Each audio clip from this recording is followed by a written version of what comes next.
Over the last 10 years, World of Tanks has had many bright moments. Update 1.10 is the next big step for the game. It's so big that we want to get right to the point without any further delay. Let's begin.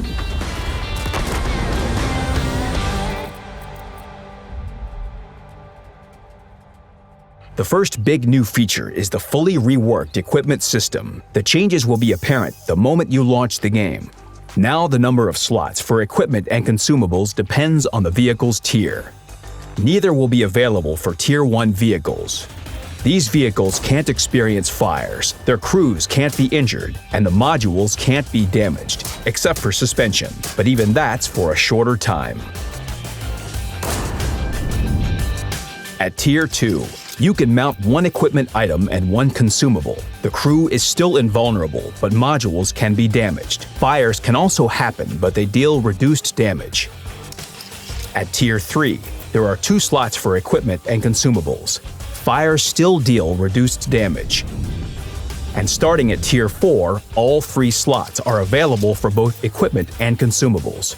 Module damage and fire mechanics return to normal from here on. Like before, you can mount any equipment items available for the vehicle in these slots. Equipment itself is divided into 4 categories: firepower, survivability, mobility, and scouting. Starting at Tier 6, the first slot is designated as one of these categories. It depends on the vehicle type: survivability for heavy tanks, mobility for medium tanks, scouting for light tanks, and firepower for SPGs and tank destroyers. If you mount an equipment item of the same category in this slot, it will provide an improved effect. There are new equipment items, while some old equipment and their bonuses were combined. The new equipment allows you to create previously unavailable combinations that improve your vehicle in very different ways. Some of them can considerably change typical battle behaviors.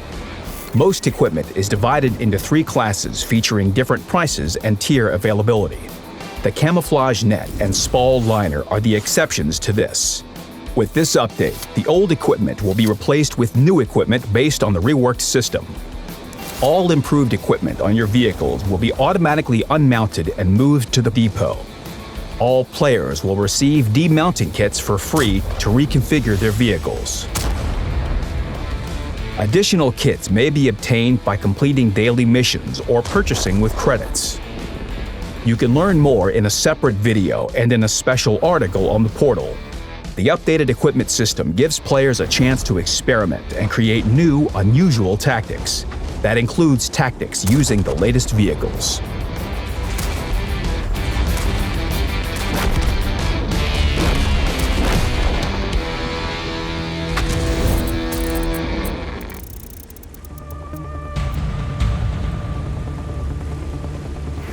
The new Polish medium tanks are the stars of Update 1.10. 6 vehicles from Tier 5 to Tier 10 are ready to blast onto the battlefield. The branch starts from the 14 TP. The first vehicle is the DS-PZEs at Tier 5. It looks and feels like the Soviet T-34, but it has the gun of the 25 TP. With good penetration and high damage per shot, it's a great beginning to a great path. The next vehicle in the branch has a fun name, the BUGI, or Boogie. Playing in it is also fun. Just remember not to get too excited and forget to hide your high profile. At Tier 7, players will find the CS-44. The 300 damage per shot from its 100mm gun will let you exchange hit points with enemies at a favorable rate. Next is the CS-53, a medium tank with a truly Polish spirit and almost no compromises. Its great gun with -8 degrees of depression allows it to use terrain as a stepping stone to great victories. The Tier 9 CS-59 vehicle behaves in a similar way on the battlefield. The great elevation and depression angles enable it to take positions that are not suitable for other vehicles of the same tier, but for the CS-59, it's just right. The top vehicle in the branch is the CS-63. It combines all the best characteristics of its predecessors: good damage per shot and DPM, nice accuracy, -8 degrees of gun depression, nice dynamics, but it has one feature that sets it apart from other Polish vehicles and all other vehicles in the game. It has a gas turbine engine with two modes, standard and rapid. In standard mode, the CS63 is a classic medium tank, but by switching to rapid mode, the engine power, acceleration, and top speed increase. The CS63 practically becomes a light tank. Of course, high speed comes at a price. First off, the switch between modes is not instantaneous. To change the engine mode, you need to come to a complete stop. Second, rapid mode causes the gun characteristics to drop considerably. The stabilization and aiming time don't allow it to shoot like normal. Finally, in rapid mode, the vehicle is more likely to be spotted. But rapid mode enables players to perform tactical maneuvers that cannot be done by other medium tanks, such as taking the best positions at the beginning of a battle, or changing positions mid-battle, or performing sudden flanking attacks, and always being where help is most needed. The gas turbine engine really allows the CS63 to shine. The new Polish mediums will soon take their rightful place among other medium tanks, and the top vehicle might just become a favorite among those who like this vehicle type. Aside from new vehicles, this update also includes balance changes.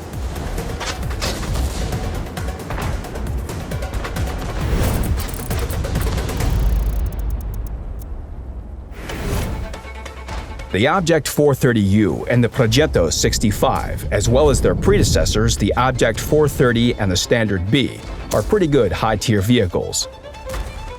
But, as statistics and player feedback show, they are often too good. So, in order to balance their battle performance compared to other vehicles, we decided to tweak some characteristics. The armor of the gunners and commanders' cupolas was reduced on the Object 430U. They are now easier to penetrate. And firing on the move and during turret traverse is less effective because of increased dispersion. The Tier 9 Object 430 also had its dispersion increased.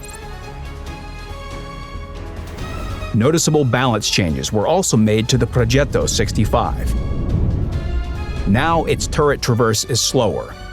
Aiming time is slower, and dispersion is higher, including dispersion after firing. The Standard B was changed in a similar way. Also, you can no longer mount a gun rammer on any Italian vehicle with an auto-reloader. The vehicles will still be able to maximize the advantages of the auto-reloading system, but with corrected efficiency.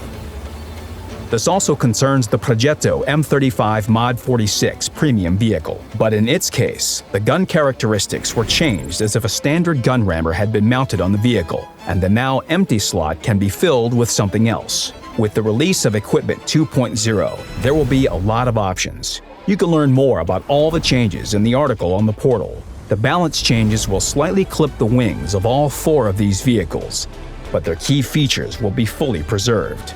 The same goes for another vehicle type.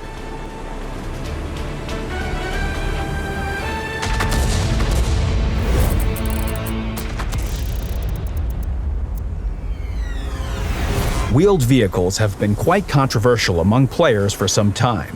Sometimes these vehicles act too aggressively on the battlefield without any visible drawbacks. With Update 1.10, players will have to be more cautious when using them.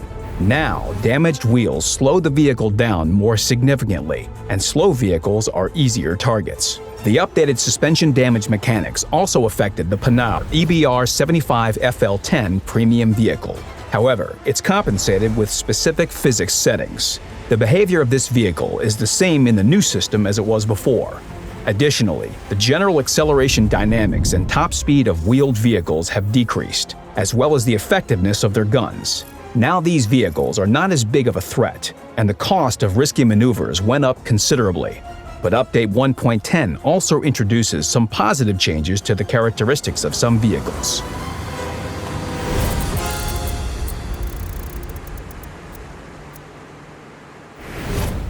Heavy tanks of 3 nations have found their second wind: the IS-4, the T-110E5, the E-100, and several other vehicles from their branches have received a long-awaited characteristics boost. The IS-4 still works best as a frontline tank.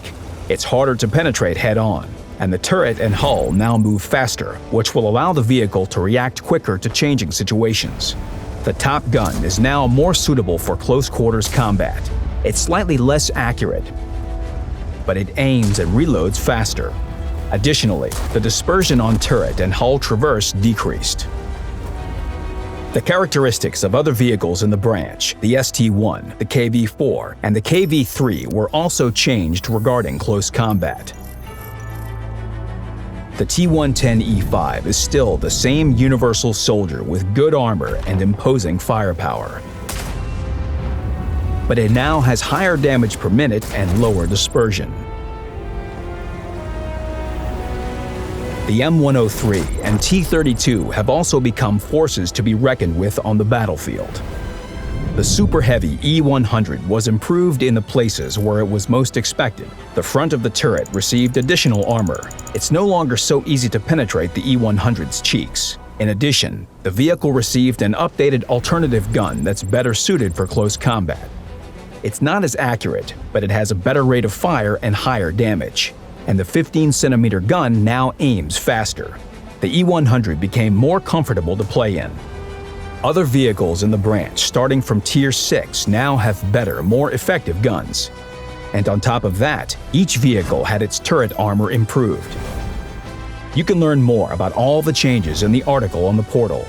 And when you join the battle in the revamped Tier 10s, you'll suddenly realize that you're earning more bonds now. And it's not only about the improved effectiveness of the vehicles. With Update 1.10, the old system of earning bonds was replaced with a new one. Previously, players could get bonds in different ways, but there were only two permanently available possibilities. Same-tier battles in Tier 10 vehicles or earning epic or battle hero achievements in vehicles Tier 4 and higher. But you couldn't predict how many bonds you would get by the end of the battle in either case, because there's no guarantee you'll get into a same-tier battle or that you'll perform well enough. The new system is more transparent and predictable. Now, bonds are no longer credited for medals and achievements, but you can get them when playing in Tier 10 vehicles in grand battles or any random battle, even when there are Tier 8 and 9 vehicles. The rules are clear and simple. Players in the top 3 on the winning team by experience earned receive 7 bonds. Players in the top 10 earn 5 bonds. If it's a defeat or a draw, the number of bonds will be slightly different. 5 for the top 3 and 3 for the top 10. In grand battles, the conditions are similar. The only difference is that you have to get to the top 20 or top 6 on your team by experience earned. Every Tier 10 vehicle can earn up to 100 bonds each week. The current number of earned bonds can be seen by hovering the mouse cursor over a vehicle in the carousel. The value is reset every Monday morning, and you can go hunting for bonds again. The new system allows for a clearer understanding of bond crediting mechanics and predicting their receipt. And the renewed bond store offers more options for spending the earned bonds. It's much more enjoyable going to a location with incredible beauty if you're in a newly purchased rare vehicle.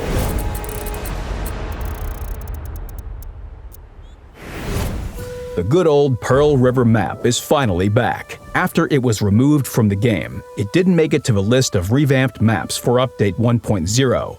But now it shines in the rays of the eastern sun.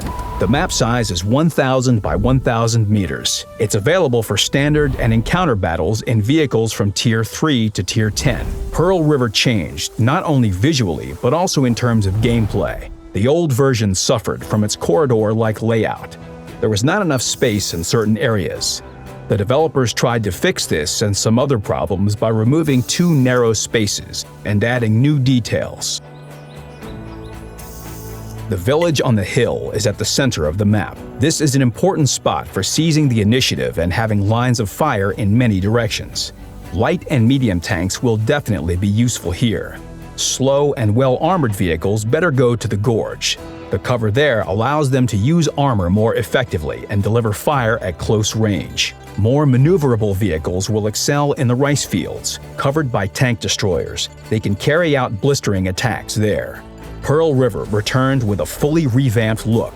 Now it's time to create new tactics and carry out bold moves, especially considering the new ways allies can coordinate their actions.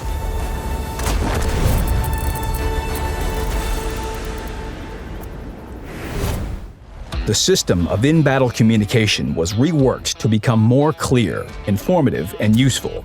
It creates new opportunities and allows for more coordinated team action. If you point the cursor at any spot on the battlefield and press T, an attention to position marker will appear. If you point it at an enemy, a requesting fire marker will appear above them.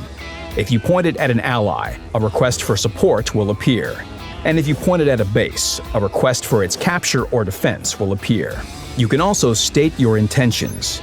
To do so, press F2 in similar situations. You can inform your allies that you're going to move to a certain position, attack a particular opponent, help a selected ally, capture the enemy base, or protect your teams. You can even commit to markers of other players. Just hover the cursor over it and press T. The number of your teammates who are also ready to commit to this action is displayed next to the marker. Also, you can now plan the attack during the countdown before the battle. You can select one of the markers located in key directions and indicate that you're going precisely there. Other players can do the same. The number of players is then displayed next to the marker. All commands of the new system are available via the command wheel.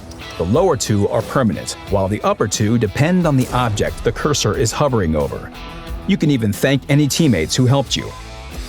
If you want to learn more about the new communication system, read the dedicated article on the website or join the battle and try it for yourself. And for the lone wolves who rely only on themselves, there's something interesting coming in August.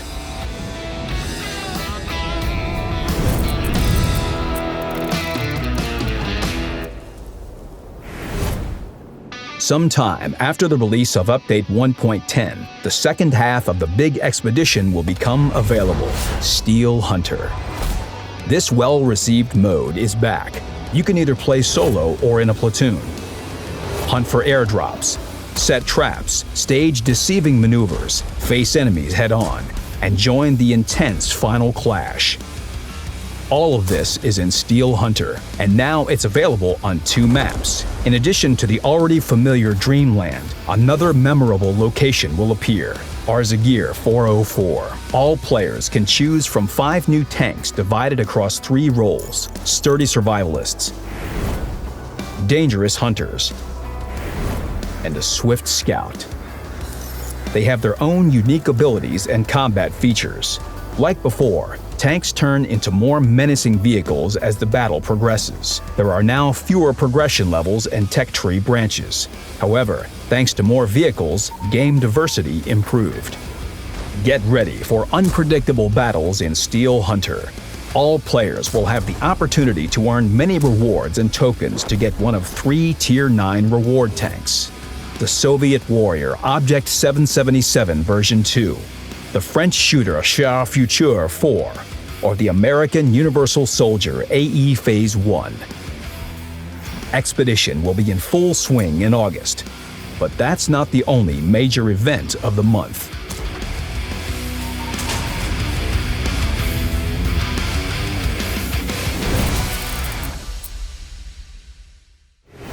The final act celebrating the 10th anniversary of World of Tanks will start very soon. New missions, new entries in the huge Project Chronicle, spectacular customization elements, and many surprises await, especially for those who have been playing for several years. Mark August 12th in your calendars. It's going to be a big day for every tanker. Update 1.10 is probably the biggest of this year, and there's a reason for that. The 10th anniversary is a big celebration, and you need to properly prepare for such an occasion. Good luck on the battlefield, Commanders.